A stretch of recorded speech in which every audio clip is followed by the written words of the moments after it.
Well, I've seen it all now. I've seen a newcomer get a book from the lead guitar player for ZZ Top. And,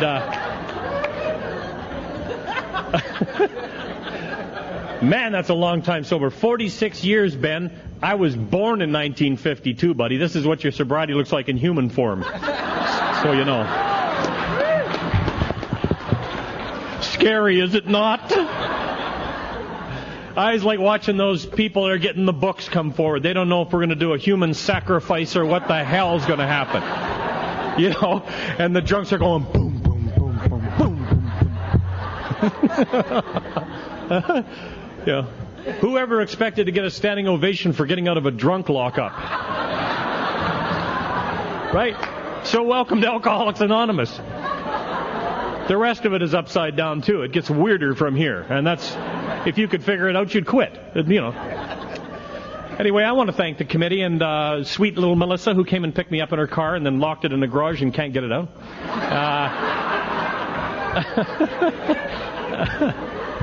And we admitted our lives were unmanageable. But anyway, it's been fun. I've enjoyed all of the speakers. Learned how to drink in Argentine or whatever Hi, excuse me, I'll do that in a minute. What? How long you been going to Al-Anon, sir?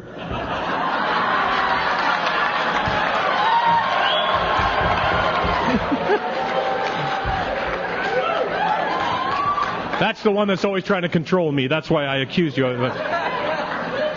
Well, hi, my name's Marty Jeffrey, and I'm an alcoholic. Now I can't remember what the hell I was talking about. Thank you. I enjoyed the speakers. I truly did. There's been some wonderful messages here for those that have ears. And if you've come to a convention expecting... that's funny.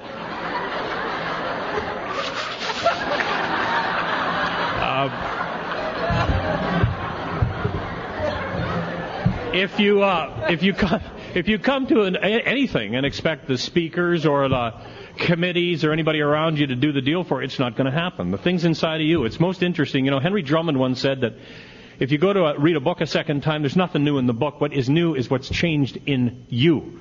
And so every convention you come to, that's the spirit of San Francisco, is this thing that's going on in this room now beyond me. If I happen to say something that was really meaningful to you tonight, chances are I was talking and you were daydreaming. And you just thought I said it. I've had countless times people have come up and said, you know, that part where you talked about so-and-so and such, and man, that was touching. And I didn't talk about that. See, we're so self-centered that somebody says two words and we go off. You know, oh. And we have a catharsis right in the room, and sometimes people have to clean up after us. That's right. Anyway, I am an alcoholic, and what that means to me is that there are times, once I start to drink, I cannot control the amount I drink. I don't know if that means anything to you, but, man, that was what was really wrong. And then the other thing was, I could not, for the life of me, bring into my mind with sufficient force the suffering and humiliation I was causing myself and others. Couldn't remember. Before I'd start drinking, every single time I started drinking, I couldn't remember. It was like, what's the big deal? And then I'd be taking that drink, and then the craving would start, and there I was again. And so it was interesting. I went to a guy one time in my early sobriety, a guy by the name of Bob C. He was like, what do you call him, switch hitter, you know, he was a counselor and an alcoholic. You know what I mean? And I said, Bob, what's wrong with me? And he said, do you want the Alcoholics Anonymous 4-word version, or do you want the medical modality type description? I said, well, give it to me medically.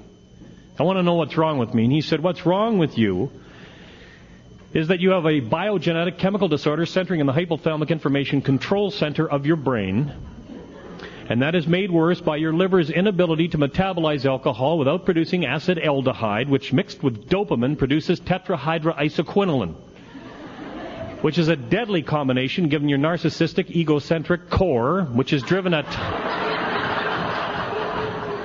driven at times by feelings of omnipotence which tend toward their own integrity at any cost, even stimulus augmentation and cognitive dissonance.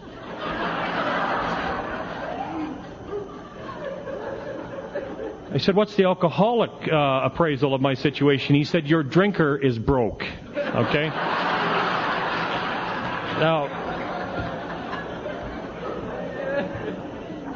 a lot of what's wrong with me centers in my mind. The book says if that wasn't true, I would never start drinking, because it's not until I start drinking that the phenomenon of craving is set off, which, by the way, is exclusive to this class of human being called alcoholic. And I come to these meetings, and I see people constantly get up and describe themselves as alcoholic addicts, which is from the Department of Redundancy Department. Because even Dr. Silkworth in 1939 wrote in the book that we have alcoholic addiction. So yeah, I'm addicted to alcohol. Driven by 100 forms of fear, self-delusion, self-seeking, and selfishness, I tend to step on other people's feet, and then I'm so surprised, aren't you, when these buggers retaliate, seemingly without provocation. And that basically describes a good portion of the unmanageability of my life. And so what this program, if you're new in these rooms tonight, just understand something so clearly, that this thing is not about the speaker you're hearing tonight. I mean, I absolutely hated the first speaker I ever heard. And I'm sure you're starting to feel a lot like that. But I mean, I was there to find out what not to identify. Somebody once said that our newcomers are like people going to a zoo to find animals with which they cannot identify. And so this individual said that he jumped off a cliff in Hawaii, and he'd done a number of things. I thought, well, what an ass. I would never do a thing like that. I might try to jump up onto a cliff in Hawaii. And everything he said, I turned to say that's not me. And you see, what I would like to say to you tonight, just before I say anything to you tonight, is this. The book says that some of us try to hold on to our old ideas and the result is nil. And what that really means for me is that I have this kind of a mind. And I think it's fairly common in human beings, but my mind has a door that closes shut. And the only time you can open the thing is when you're talking to me on something I believe to be based in the truth. Now, it may or may not be the truth, but I believe it to be the truth. And I may have believed it for a number of years, and the longer I believe it, the more truthful it seems to me. You see, like, I can drink normally. Now, I can't stand people that drink normally, but I always wanted to drink normally. See, that is the obsession of the abnormal drinker. Not to get drunk. Many of us, if you're like me, I drank to not get drunk. I drank to get different. I mean, you know how that first number of times you kind of had that thing happen?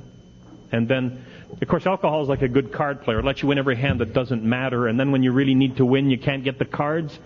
But the first number of times I drank, an astounding thing happened that I could only describe is that for the first time in my entire life, I was all in one place all at one time. And if you're alcoholic, you will understand what I'm talking about. And if you're not alcoholic, that's okay. We feel sorry for you guys. Honest to God. Imagine facing reality on a daily basis and never being able to do what we do. You know, in 3 drinks, you can just transform into a asshole. You know. And they can't do that. They drink, they sleep, they burp, they puke, they can't do that. I feel sorry for them. And they will never understand, as I didn't understand about them. Did you sit in the bars? Did you sit drinking and wonder why they were acting the way they were acting, like they would go home? What are you going home for? The fight hasn't even started yet. What the hell are you going home for? You must be some sort of a relationship where the other person is running your life. You never went into the bathroom first because they talked about you. Unless it was your round, and then you went in there because then everybody else would pay. Now, if you're alcoholic, you know what I'm talking about. See, alcoholics traditionally, at least in the group I drank with, do not have a great amount of disposable income. It's kind of used up between getting out of scrapes and getting more to drink. And your life starts to focus to a kind of fine point, which is either how am I going to get drunk, how am I going to get out of the last time I got drunk, or I am drunk right now. And you see, the first time I drank, I had no idea. I believe that in my body, this process that is called alcoholism had begun long before I ever induced alcohol. The book says that alcohol is only a symptom of what's wrong with me. Some of you have already confirmed that. I mean, I'm like this sober. Can you imagine me drunk? I stopped talking. I did. I would just take a few drinks and then walk over and slap you right up alongside of your head. And I didn't even dislike you. I just wanted to see the look on your face. That's the honest-to-God truth. I was driven to do bizarre, seemingly heartbreaking things at times that in the morning I would wake up and have bits and pieces and flashes and, oh my God, why did I do that? Only to go and do that all over again. In some places, that's called insanity. Okay? Here, that's called the morning after. But you see, the first time I induced alcohol, and I don't want to get into a who drank youngest contest, you know. Somebody once said that if you made love, said that you'd made love to a zebra at an AA meeting, somebody would say, well, at least yours was a female zebra, you know. You cannot go under a drunk. Doesn't matter what you've done, they've done worse. And when they come in, they admit nothing. They never did anything. And then all of a sudden they turn into terrible people. Right? Anyway, I had my first drink, I was 11 years old. I had had a bad day. Now, I mean, that's funny when you're 11 years old. Everything is just as ugly as it is now. I could figure out that life sucked. I didn't need to be 40. I'd gone to school, they'd passed around this damn form on religion. I was not big on religion. I got kicked out of Sunday school at age 10 for selling condoms. Now, I want you to understand that this was a big spiritual problem for me. For many, many years, I resented and hated churches. Because as a little boy, hanging around with another little boy whose dad was a pharmacist, we got a hold of some condoms, and all we were doing was filling them full of water and throwing them at cars, putting them on top of our heads, you know, things like that. Not a big deal. I took them into the sanctuary and sold a few of them to my friends and was thrown out as a dirty little pervert.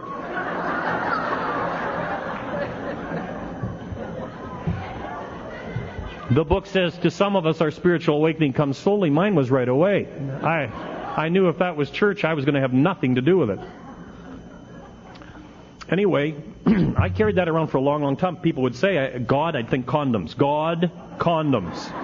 Condemnation, God. God hates you, condoms. And much as what is wrong with me is that I look at things through the eyes of a little boy. That was a belief upon which I was basing some of my behaviors. Think about this. If you have an untrue belief upon which you're basing your behaviors, you're going to have wrong solutions to the problems, aren't you? And the worst part is I don't know the thing upon which I'm basing it is untrue until somebody else is allowed in to analyze some of the data that's held in that 1 megabyte little brain of mine up there. And you see, when you're alcoholic, you never let anybody in, because if they knew who you were, really, they'd bag you. You know? Alcoholics, they say, are narcissistic, people that are having love affairs with themselves and cannot stand the object of their affections. I don't want anybody in my head. Man, if you ever found out how I thought, I'd have to go to my room. I was sitting at this table looking at all you girls and thinking they're right. Everyone should be a California woman. There's some pretty girls in this room. My head is a bad neighborhood. Somebody once said, Marty, when you're deep in your own thoughts, you're behind enemy lines. It is. It's true. A friend of mine in the military said that to me not so long ago. I cannot go there unless I am on a spiritual footing. So I'm this little boy. I've got all of these delusions in my mind. Things that I've decided. Hated my family. I don't know if you can identify this, but I was sitting at the breakfast table one morning, and my mother was breathing in and breathing out. Breathing in and breathing. It was really starting to irritate. Breathing in, breathing out, breathing. I'm thinking, stop that! I've pressure over here, for God's sakes. They've handed around this form in grade 6, and it says on it, what's your religion? And I can't remember if we're Protestants or prostitutes. I always got these two damn words mixed up. This is a little boy. Me, the condom salesman, I don't even know what the words mean. And so I put in the form prostitutes. Honest to God, seriously bad mistake. I was sent in the hall to learn to understand the true meaning of the word resentment. A resentment is a reoccurring bad feeling. Man, I lived killing that teacher. I used to tire myself out. Between the sexual fantasies and killing that teacher, I was exhausted a lot of the time. I needed a drink.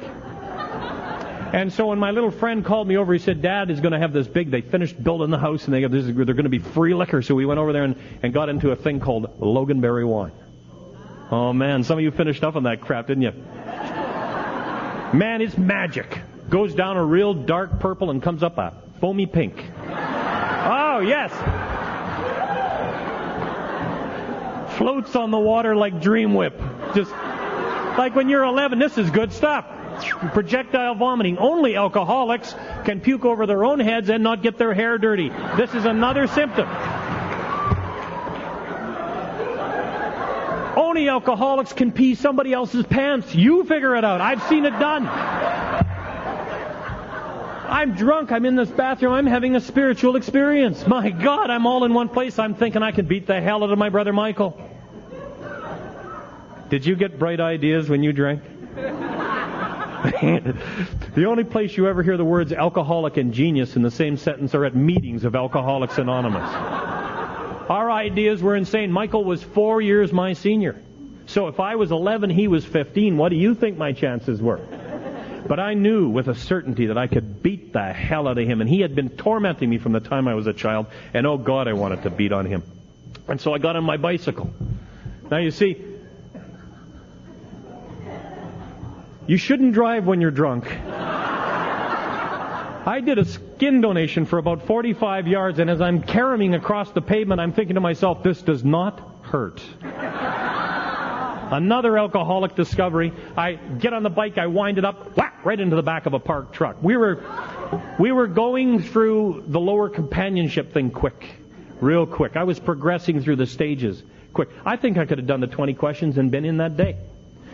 However, people, unlike diabetics in those days, they didn't ever think of kids as being alcoholic. It was just preposterous that an 11-year-old child could progress through the stages of alcoholism. They don't realize that this disease progresses in different human bodies at different speeds. Some of us become physically ill right away. Some of us take years. I used to go to the meetings when I sobered up at 23, and some of you old farts would talk about drinking for 40 years, and you would come over to me and say, how could you possibly be alcoholic, you little snot? And I would say to you, how could you stay out there that long if you're really alcoholic? What the hell were you doing? Drinking every second Friday or something? And then I have a badly damaged liver. I still have a badly damaged liver. What do you want me to do? Die? Would that be enough proof for you? And then they come up and say, oh, you're so lucky to be in here. Oh, am I? I can't get any deader than dead. How lucky do you think you were to get in here? So for you young people that are in the room, I think you're just where you're supposed to be. You drink just the right amount for just the right amount of time, and you come here, and if you don't, you have two choices, insane or die.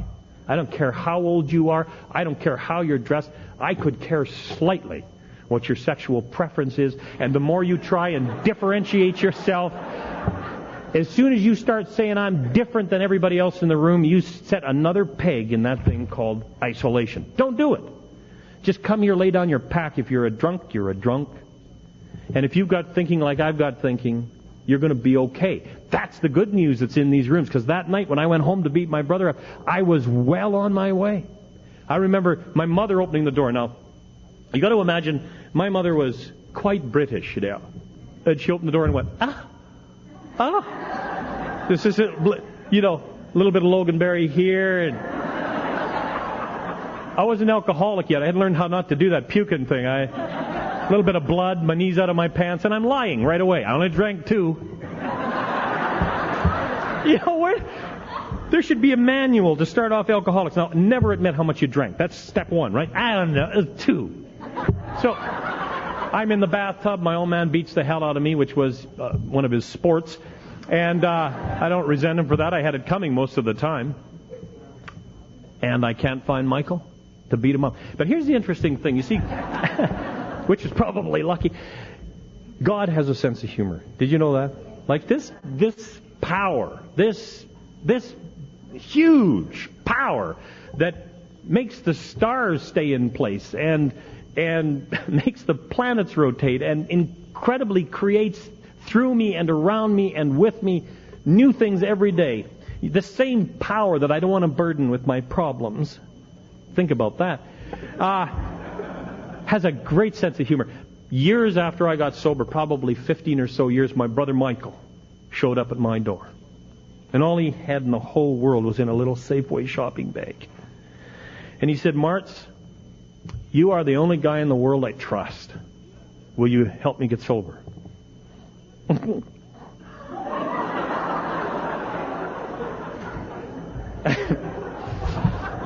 Oh, yeah, sure I will. Come on in, son of a bitch. I'll help you all I possibly can if you will do precisely what I say. Yeah, Michael's sober today, by the grace of God. Certainly nothing I did. I remember watching him come off drugs and dope and booze and everything in my basement. And that bond that was between us was incredible. I mean, from this hatred, this was turned in the wonderful alchemy that is Alcoholics Anonymous into this incredible brotherly love. See? And then my other brother, he got sober too, Paul. Like my mother, again, didn't know anything about alcoholism. She's got these 3 loonies. Now, Paul got sober and then he started to put stuff up his nose. He found out a whole new purpose for the top of tank tops of toilets. You know? And, but he's still going to meetings. And so I sent him a bumper sticker one time that said, my other car is up my nose.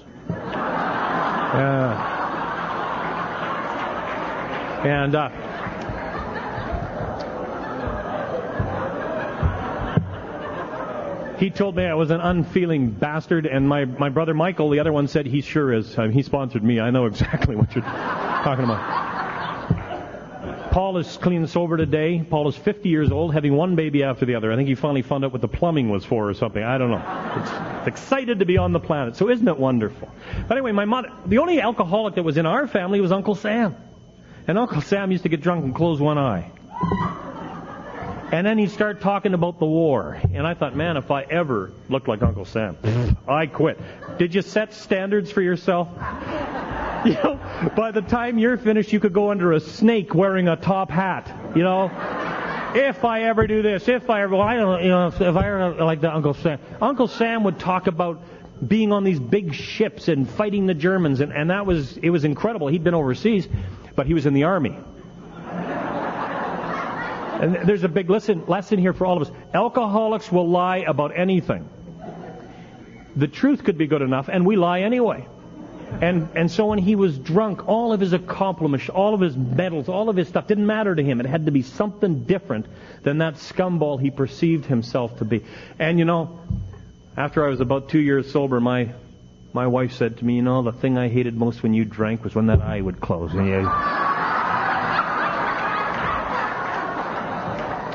Yeah.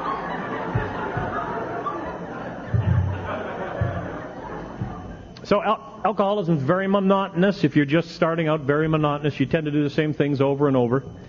People sometimes say that a definition of insanity is doing the same thing over and over and expecting a different result. I don't think that's quite right.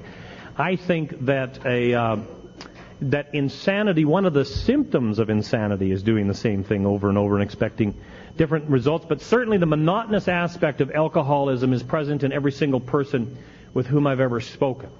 And that is that it starts out in the same cycle almost all the time. I always drank to recapture that night in that bathroom and that sensation. Dr. Silkworth said that elusive feeling that I once gained from alcohol. Drank every time I drank for that, and somehow I would just go over the top. You know, I would just start to get that thing going and then over the top, you know. And that's the heartbreaking part of this disease. If you're visiting us or you're new here, you might say, hey, you guys sound like you're having a lot of fun. Why would you quit? I didn't. It quit me. It didn't work for me anymore. And I'll tell you, the book says the most incredibly true thing. It says, when you can no longer get the relief from alcohol, when you're drinking and fearful, now you have loneliness that few people could ever understand. That's the blackness and the madness that is this disease. And my life went on through these episodes. And if you're an alcoholic like I am, I'm going to tell you something else. The tickets that you will pay increase as well. At first it was like roll the car and everybody'd get out. And then, you have a fight and nobody got hurt. And then all of a sudden it started. And one of the guys called me over one night and got a big bunch of whiskey into him and blew his head off with a revolver. And then another guy was shot and it ricocheted off another guy's button and it killed my friend Bobby. And it just started, knife fights. And, I was in places drinking with people. I had no idea why I was going there. At 19 years old, I was a radio announcer on one of the top stations in Canada, and I had a wonderful career, and I used to get off the air, and I would go and buy a gallon of wine, and I would go to Skid Row, and I would get the old boys off the floor, and we would drink together, and I had no idea why. And we used to line up at one of the big breweries, and they used to give us free liquor. And they used to say, what the hell are you doing in this lineup? Because there's Rubby, Marty, Rubby.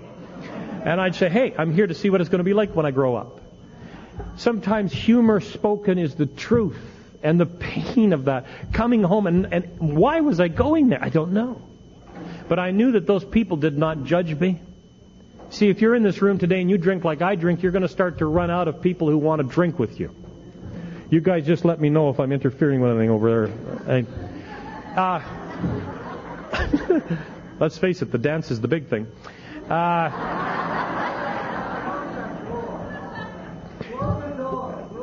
It's interesting, if you're new in the room tonight, you will see the band hold their hand about there, and there'll be 15 alcoholics on the floor dancing immediately. Do you remember when you used to have to kind of... 2 more drinks and I'm going to ask her to dance.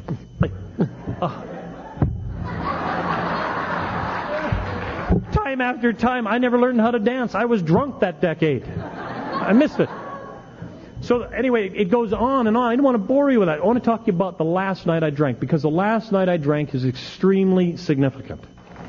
Because it started like so many times before. The pledge had happened the night before, I will never drink again. Now I know that's an uncommon sort of a statement for a lot of people, but I was making this with an ever-increasing frequency. And I had said to God, if you just please get me out of this scrape, I will never drink again. And I had done some incredible things. I really believe that the book talks about demoralization, the picking away of your morals. That if you are an alcoholic like I'm an alcoholic, the things that you've done that are the black, mad things in your life will be the things that are the most tender to you. That those things that you consider to be so ugly might not even offend some other people, but to you, they're against your inner truth, against your morals, and therefore they are what you have to deal with. And I was on a continuing basis going down, saying, man, why do I do that? And then I do something worse. And it was getting to the point where I was afraid to drink with me. See, I used to be able to predict when the fight would break out. I used to be able to predict when I would kind of go into a haze. And at the end, I could predict nothing. I couldn't even tell you whether or not I would get drunk. I had no earthly idea. And people say to me, why did you quit? I'll tell you why I quit. Because I lost hope. Absolutely lost any hope of this stuff doing anything for me. I lost hope in the real world. I wasn't having trouble drunk. I was having trouble sober. It was between the drinking episodes that my life was hell, and I don't know about you. A lot of people talk about drinking around the clock for 200 years or something. Forget all that crap. It says in the book you may not even become a continuous hard drinker. Just that once you start to drink, you lose control of the amount you drink. That's the only qualification to be here. And then to have a desire not to be like that anymore. And see, so what had happened that night was I had gone to the radio station party. I had picked up a pizza. I had walked over to the man I admired more than any other human being in the world, the president of our radio station. I adored this man. And I walked over to him without a word and shoved that pizza right into his face in front of everyone. You think he was surprised. I was surprised, And then I did some other things that were just, oh, God, why do I do these things? And I woke up with the bits and the pieces of the night coming through my mind. And I was thinking, how did I get started again? Because I remember I made a solemn pledge to God I would never drink again. And then I remembered I was in the record library, and I was thinking to myself, man, did I tell God I'd never drink again? See, this is cunning, baffling, powerful. This is what they mean by cunning. This is alcoholic logic. Did I say I'd never drink again? Or did I mean I'd never drink again to excess? Oh, and now I'm thinking, oh, now I need some data. Okay, let's do the Bible. The Bible's always good. Let me think. Christ's first miracle. That's it. Turned water into wine in Canaan. Christ wants us to drink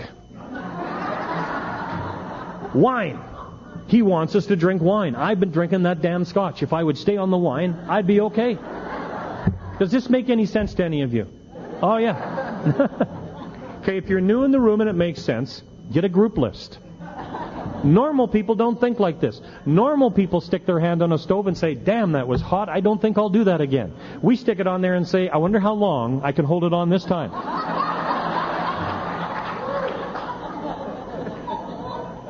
And then we do the big maneuver, changing hands. Oh! Ah! Oh! Ah! You know, stick your ass on there because your hands are too sore. You know, it's so incredible. This thing is so powerful. Bill says just under the surface that the stuff moves, you know, that we have this almost like subconscious thought life that is out to kill us. And I'm in that library and I'm thinking, I'll just drink a couple. Do you know that I had tried to drink a couple right from age 11? I had never been able to drink a couple. Once I start to drink, I can't control the amount I drink. And so I went over and I had a couple of glasses of wine, and all of a sudden the guy across the table's looking very surprised. I said, what happened? He said, you just slapped me across the face. What the hell do you mean what happened?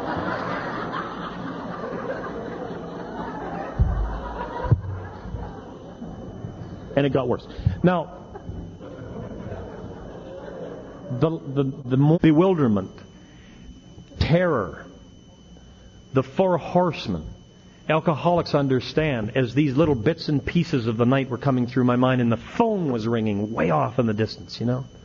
Way off. And I'm thinking, who the hell could be? It's the crack of noon. What the hell are they calling now for? I go to the phone, it's my stupid sister. What do you want? And I don't know whether she'd been to an Al-Anon meeting or something, but she got some information somewhere. She said, do you think you have a problem drinking?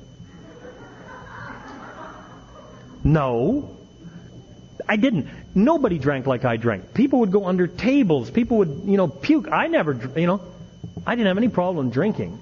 Staying sober I was having some trouble with, but the drinking was going very well. She said, if I send a guy over from Alcoholics Anonymous, would you talk to him? I'm thinking, I haven't got enough trouble. Now I got to help this jerk from Alcoholics Anonymous. I figured, what the hell? Maybe I can make a donation or something and they'll go away. Everything I say from here on, I want you to know, it sounds like criticism, but it is the deepest. It is with the deepest affection. This man that came into my life saved my life. He had some shortcomings. He did not understand the meaning of the word rejection. Just didn't get it. He had no earthly idea when he'd overstayed his welcome. Not a clue. It's time to go home, Dwayne. Go home, Dwayne. Jesus, go home. Don't you have a home?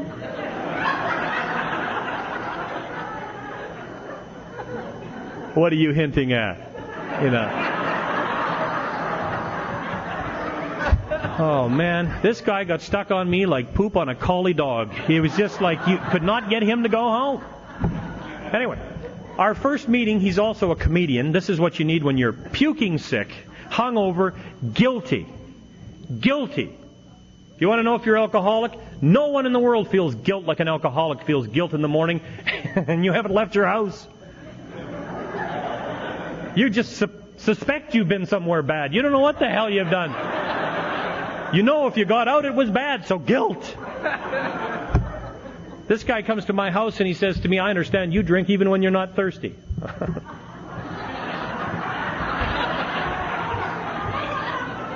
Oh, man. He's 6'4". He's a Norwegian. My wife was a Norwegian. I hated Norwegians. Out of the 2 million recovered alcoholics in the world in 1976, God digs up a Norwegian. And the guy's proud about being a Norwegian. He's really happy about it. And I could only think of my father-in-law, who used to swear at me when I'd pick my wife up. You know, I'd walk by him to go and get her, and I'd hear him say, at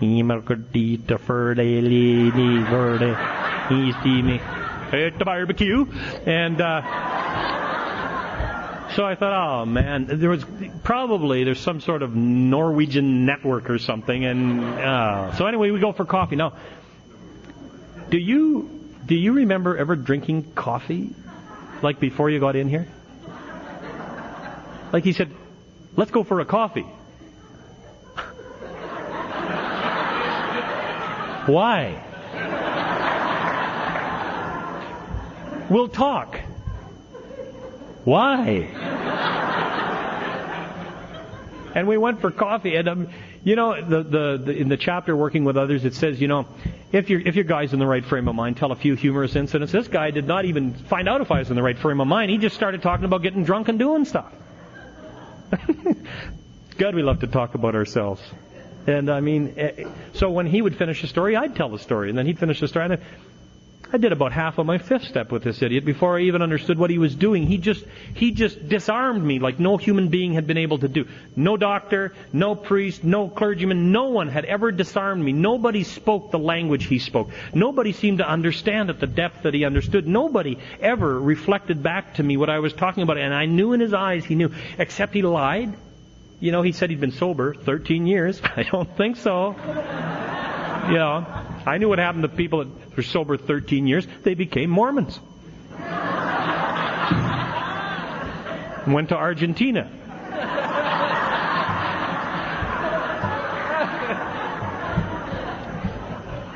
Started bars in New York. Mormons, you know. Anyway, this was the most disconcerting. I thought, I got to get the hell away from this guy. And so he made this absurd proposal. He said, come to a meeting. I said, what kind of a meeting? He said, a meeting of Alcoholics Anonymous. And I thought, well, when is it? He said, it starts tomorrow morning at 9 o'clock. It's 1 hour. You'll love it. I said, okay. Because I'm an alcoholic. Alcoholics will agree to anything if there's time to get away. You know that? And so I left the house at 8 o'clock, and he was out there waiting for me.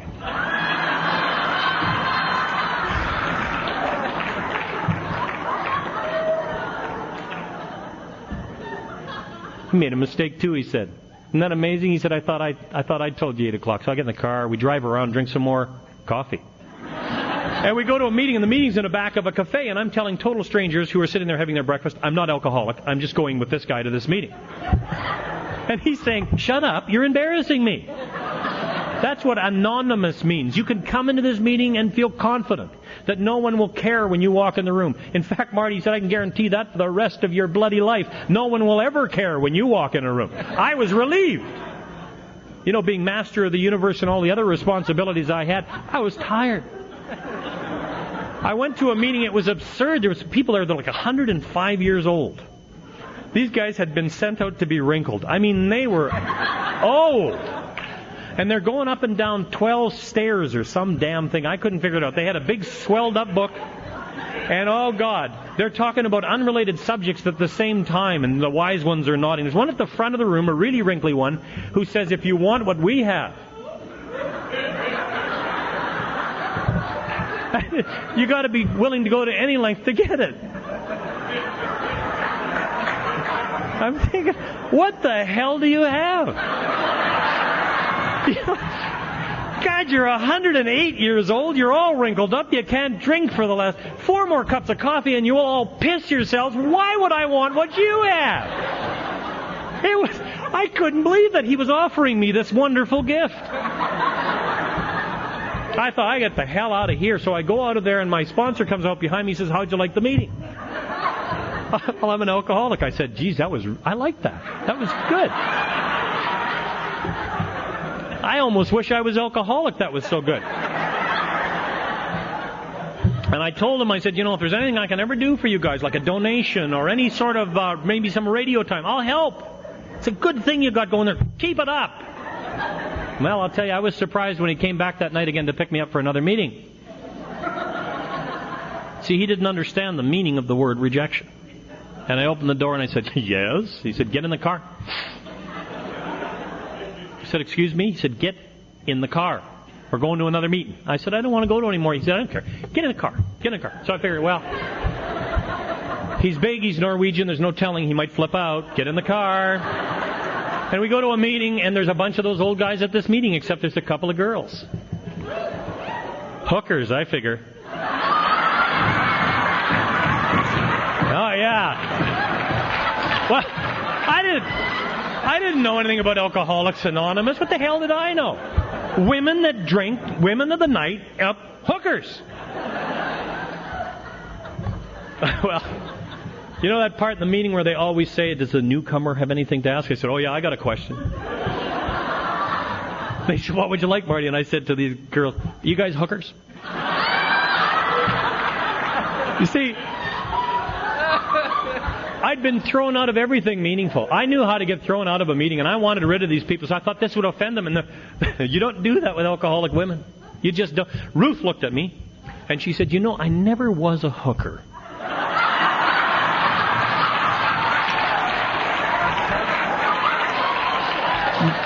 But she said, occasionally, if I'd meet an anemic little turd like you in the bar, and he was a very good boy, I'd take him home. And if he stayed good, he got lucky. If not, I just kicked his rear end out of the house. Well, I hate women in Alcoholics Anonymous now, too. I hate Dwayne. We get in the car. I say, that's it. I'm not going to any more meetings. He said, oh, that's ridiculous. Of course you are. Now, I know you got to kind of soft sell this to the newcomers, right? Like you wouldn't want to offend anyone and drive them out of here. Tell Dwayne. He said, you know, you're going to go to a lot of meetings. In fact, you're going to go to 90 meetings in the next 90 days. Or I'm going to kill you. So what the hell do you mean by that? He said, well, let me put it to you this way. If you wanted a beer, you just call me. I bring it over. You drink the beer, and then I beat the hell out of you. I said, why? He said, because if you drink, you're going to get in a fight. I don't want you to get hurt by strangers. I'd rather do it myself. That's AA love. This is the kind of sponsorship I pray you all would have. I hated his guts for over 2 years.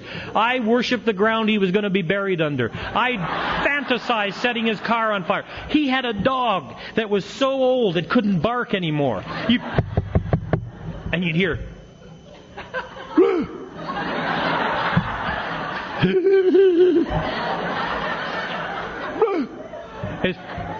Man, everything around these people was 108 years old. This dog did tricks. You know, this is what you need. You're just sober. I mean, I've come out of a fast life. I used to, bars and booze and music, and he's got a dog that smiles. This was, come on, Tinker, smile, and the dog would go.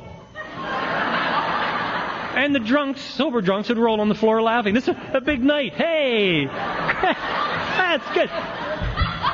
Let's go over to Dwayne's, not drinking, watch Tinker smile. Jeez.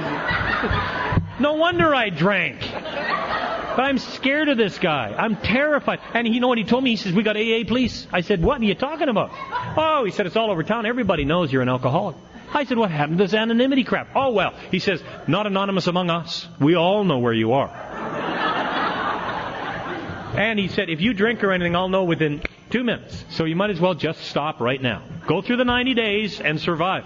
And so I did. And then I went to my final meeting, the 90th day, which coincidentally was Gratitude Day. I was grateful. I mean, I was really grateful. Dwayne took me to this meeting. He put me right at the front of the room. And there's this old boy named Wesley Parrish. Did any of you ever hear Wesley? Oh, get a tape. What a dog. Anyway, Wesley finished his talk. I hated him. I hated everybody. Because I hated me. In fact, everything Wesley talked about, if I just stroked out Wesley's name and put Marty's name in there, it would have been my story. That's why I really hated him. Because I thought Dwayne had told him everything about me. I thought that the big book had the word Plattsburgh in New York in there because that was the only city in the United States of America at that point I'd ever been to. That's how self-centered I was. They published a whole book with Plattsburgh, New York in it, so Marty Jeffrey would think that he was at home. You know, there is absolutely no limit to this thing called selfishness and self-centeredness. When you come in these doors, let me tell you something. Your best thinking is what's going to kill you. And so Dwayne, for a period of time, said, you can't think? You are sick? I will think for you. If you have no concept of a higher power, I am your higher power. God's a Norwegian. Kill me! Kill me! Wesley finishes this talk at this gratitude meeting I go to, and I mean, it's like everybody stands up and they're all in love and they're all hugging and kissing. I want to get out of there because I'm going to puke. All I'm thinking about is tomorrow I'm out of this man's grasp. Tomorrow I set his car on fire. Tomorrow I kill Tinker. Tomorrow is really gratitude day.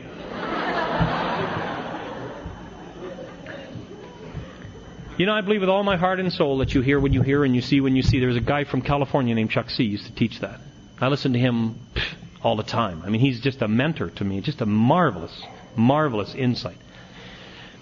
And so that night when Wesley finished and everybody went to hug him, Wesley never minded about all of the people and all of the adoration. He walked right past all of them and came right up to me and said, "What is bugging you, boy?"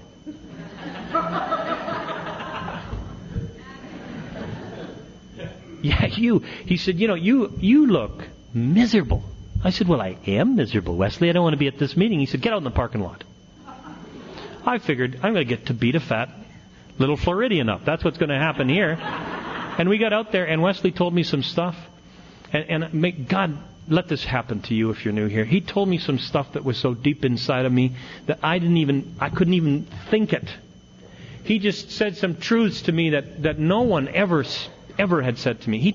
He told me things about myself of which I had only dreamed. He told me I had something big inside of me, and that one of my problems was that I never had any organized way to get that out. And he just gave me a marvelous vision of being comfortable sober and about being intimate sober. And he built this thing for me, and I went away from there and I got in the car and I said to my wife, "You know, I think I'm going to stay sober. I think I'm going to keep going to meetings." And she said, "What?" I said, "I'm going to stay in Alcoholics Anonymous." And she said, "You mean you could have quit?" Dwayne said, "Once you're in, you're in. You can't get back out."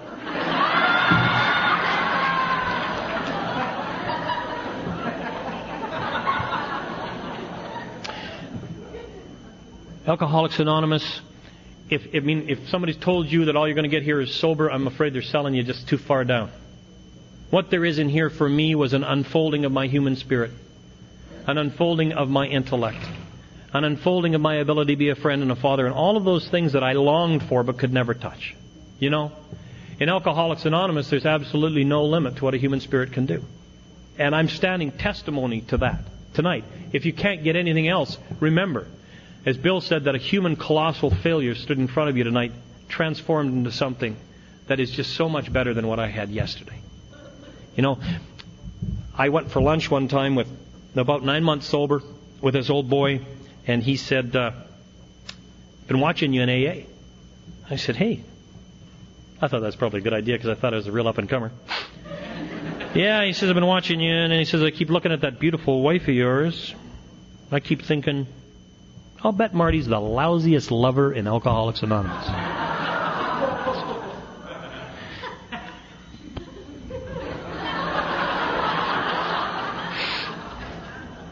So I said, "Bob, I don't know what your point is, but I'd make it really quickly." "Ah," he said, "I know, no point. I just think you'd be lousy in bed, that's all."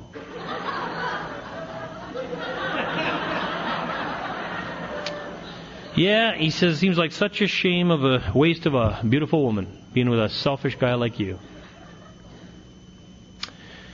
"Bob, what do you like? What do you want me to do?" He said, "Well, what I want you to do is learn how to become a better husband." And I said, "What has this got to do with Alcoholics Anonymous?" He said, "It's got to do with practicing these principles in all of your affairs. And you little pig, are not practicing this in your home." I resented both the words little and pig. He said, "You know, for someone like you to go home and make love to a beautiful woman like that, you need to think about bathing. You need to think about putting on your robe, and you need to think about wearing some cologne. Like, pretend you're on a date. pretend you're trying to impress her. Then I want you to get into bed with that woman, and I want you to slide your arm under the back of her head, and I want you to hold her near to you.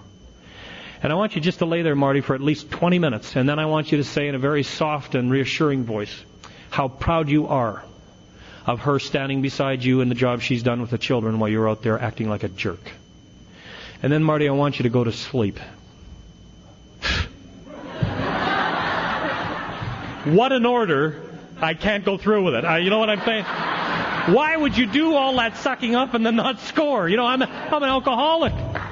Anyway, I knew he'd check with her. This guy wasn't even my sponsor. He was just in the group, the nosy turd.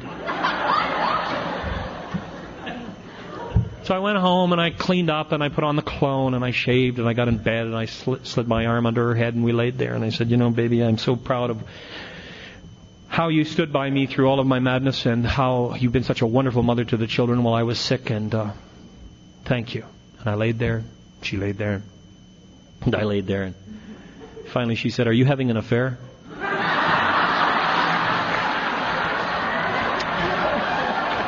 Yeah. Thanks for sharing that with me, Bob.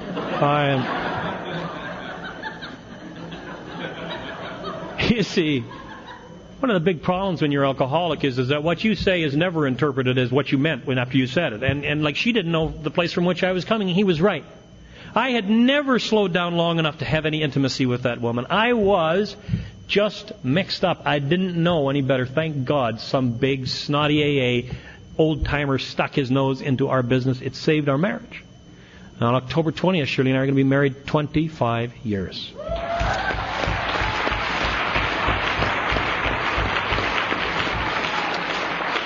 And 2 months ago, because of the program of Alcoholics Anonymous, because of the things you've taught me and the wonderful gifts that God has given me, I was in a financial position to go to New York and buy her 4 carats of diamond ring, to take it home to say to her, baby, will you marry me? She said, are you crazy?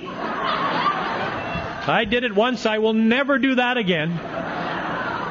Now she's got the damn ring, and I'm not getting anything out of it. I'm thinking of reverting back to the head under the arm, trying to suckhold a little bit. The book Alcoholics Anonymous says that alcoholics are incapable of forming and maintaining a meaningful relationship with other people. That's the nature of what's wrong with me. It says that I try to wrest satisfaction out of life by managing well, trying to get people to do, say, and be the things that I want. It says that I'm dead if I don't learn to surrender to a power that's outside of myself. And you see, this power, I don't know about you. I haven't had a lot of times when God has spoken directly to me. I have had a time when I heard a voice. I was in the ocean in Hawaii. I was going to talk at a meeting. And I said to God, you know, I am so unworthy. Why would they call an idiot like me to talk to this group? I am just absolutely not capable. And I heard a voice that sounded exactly like my own voice in my head say, you just tell them to believe their own miracles. That's all you need to tell them. And so I went into that meeting that night and I delivered the talk much like I'm doing there. And I said, oh, by the way, God said to tell you guys something. He said, you're supposed to believe your own miracles. And after the meeting was over, there was the usual, 2 or 3 people that come up to thank you. Because their sponsor said they had to.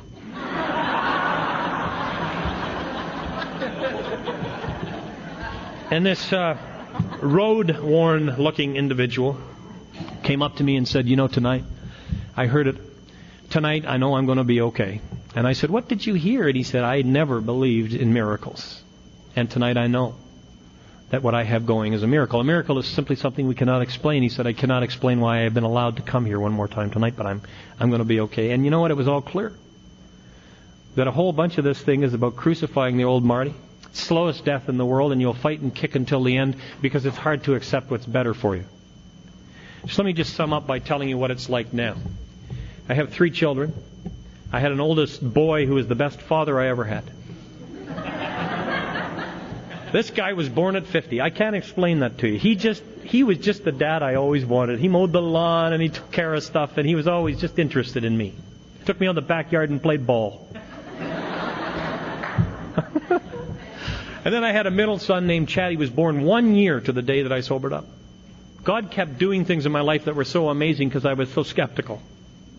And Chad's a good guy. Incidentally, how is this for a mind blower? Any of you worried about your kids becoming drunks because you're a drunk? I mean, I was grinding about that, worrying about it all the time. Donovan has never had a drink in his life. In fact, he's sober 6 months longer than I am. And he mentions it every once in a while. Chad has never had a drink. I can't explain that to you. They don't smoke. They don't party. They're good people. Donovan's finishing a university degree in computer science, going for a PhD. One of my guys. Chad is a lunatic. He's just all over the place. He's into retail, out of retail. He's working 2 jobs. He's crazy. Just like me. And then we had a daughter, and she scared the hell out of us. At 16 years old, she got a bottle of vodka. And she went down to celebrate, which ended up in her not being able to sit up or speak. And she scared me. Just terrible. I thought, oh God, I can't watch this human being go through what I've been through. And I watched her sink to lower companions, and I watched the whole routine start again. And because of you, because of what you taught me, because of the associations I was able to make, we had financial ability. We had the place to send her to a private school. She's into equestrian horse riding. We sent the damn horse too. Off they went to school. A year went by, they returned her to me with bald head, 50 pounds overweight, angry, but not drinking. She came and she lived under our roof, and she finished her grade 12, and about halfway through the year she said, would it be possible for me to go to a meeting of Alcoholics Anonymous with you? No. Get in the car. And she came to that meeting of Alcoholics Anonymous, and I don't know what happened that night. I can't explain it to you. Every kid in the area showed up. I mean, every young person in Alcoholics Anonymous came to that meeting, and they talked like I'm all, like, you know, I'm all...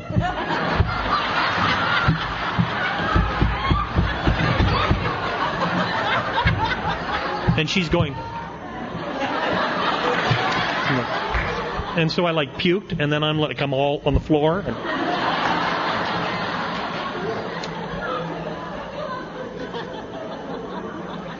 And a miracle took place again, and all of a sudden I got this sober kid. And she found a boyfriend that doesn't drink. I can't explain any of this to you. I'm just telling you, whatever you're dreaming for, it's too small. Get rid of all of what you think's going to happen. It's too small. It's not worthy of you. Expect some incredible things in your life. Expect some pain. Because, you know what? Earth people have it too. Amazing to find out they also had flat tires. Yeah.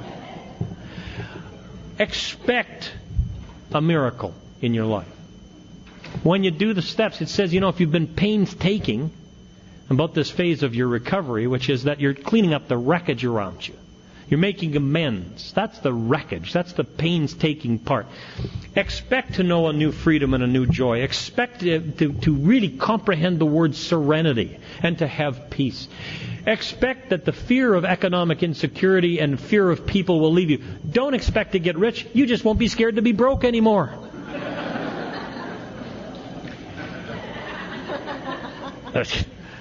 Expect to be surrounded in a fourth dimension of living that is infinitely more wonderful than anything you have ever had before.